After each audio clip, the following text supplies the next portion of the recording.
খুবই গুরুত্বপূর্ণ, আসার মতো।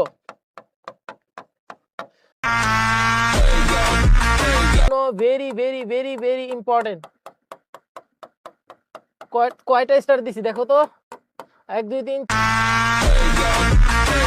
4 5। ইমামে আজম আবু, খুবই গুরুত্বপূর্ণ, বারবার বলতেছি খুবই গুরুত্বপূর্ণ, খুবই গুরুত্বপূর্ণ।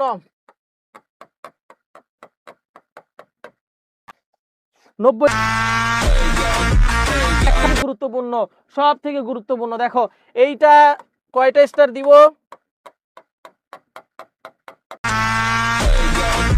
তোমরা একটা জিনিস চিন্তা করো, একটা জিনিস তোমরা কনসেপ্টে ক্লিয়ার রাখো। বোর্ড প্রশ্নগুলো যদি পড়ো, 30+ কমন পাবা। 30+। 6টি, কয়টি কর্তব্য? 6টি কর্তব্য। এটা মনে হয় হাদিসে এসেছিল আজকে, এটা তোমাদের হাদিস পরীক্ষায় কিন্তু এসেছিল। দেখো